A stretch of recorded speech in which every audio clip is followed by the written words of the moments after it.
אני, שניאור זלמן, בן שרה ויהודה לייב שזר, מתחייב לשמור אמונים למדינת ישראל ולחוקיה ולמלא באמונה את תפקידי כנשיא מדינת ישראל.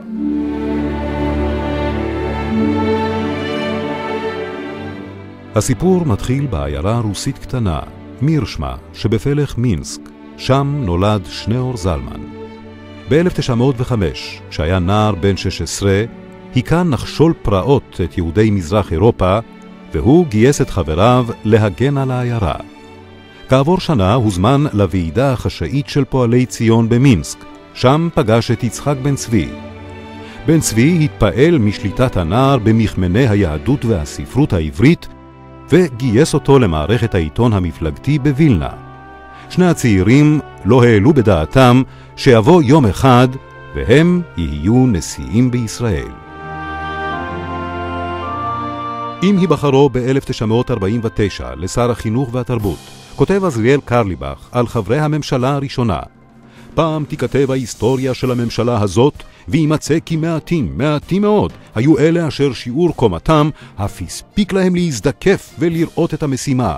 ובין מעטי המעטים שקומתם גבוהה כל צורכה, הזדקר רב זלמן.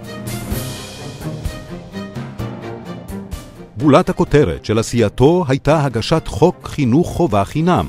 כך אמר.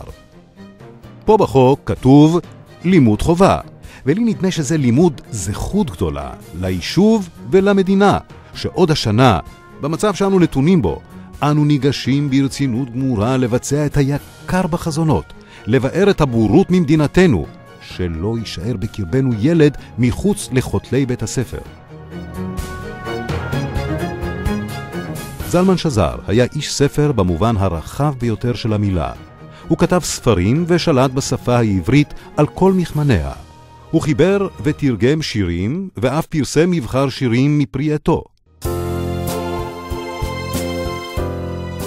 כמו כן נשבע שזר בקסמה של רחל המשוררת, וכביטוי לאהבת הנפש ביניהם ניהל דיאלוג פואטי עמה, ואף תרגם את שיריה ליידיש.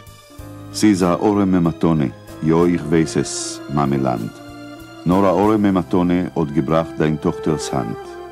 Bloß a Juval Schrei von Simche, wenn es tut dein Tog erschein, bloß a still verstickten Weinen auf dein Pein. אך הוא אהב גם חרזנות מתחכמת, לשעשע את בני משפחתו ואת אורחיו. הייתה תקופה שהרופאים ציוו עליו לאכול תרד. אז מי אוהב תרד? גם הוא לא אהב תרד. הוא היה יושב ליד השולחן, הוא היה מביט על צלחת התרד, והיה אומר, סוס ופרד יאכלו תרד, ואנחנו נחריז מרד על התרד, על התרד. איש חסיד היה שזר. לא דתי במושגים המקובלים, אבל בהחלט מאמין, שומר מסורת של תודעה יהודית עממית. הוא היה יוצא דופן בתנועה שחרתה על דגלה מרד בדת, ומה שהיא מסמלת. וביום הולדתו ה-70 כתב לו בן גוריון, אתה נראית לי תמיד קצת יוצא דופן, אבל ידך כרוכה בשני עולמות, עולם העשייה היומיומית של מטה, ועולם ההגות של מעלה. אבל לעתים חשב עצמו להסיר בית, שאינו יכול לצאת החוצה אפילו לשתי דקות ללא שומר ראש. עד שהוא פעם ישב ואמר, מה ההבדל בין אסיר ונשיא? לא הרבה. הנשיא יכול לחון את האסיר, ואף אחד לא יכון את הנשיא.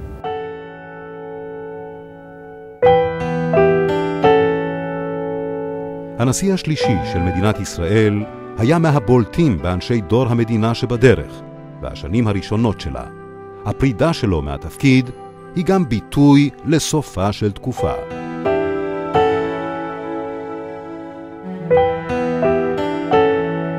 ואני בענווה רבה אשא הודיה לאלוהי ישראל שקיימני והזיקני 10 שנים תמומות בגדולה ובנחלמת שבזכויות איש יהודי בדורתנו.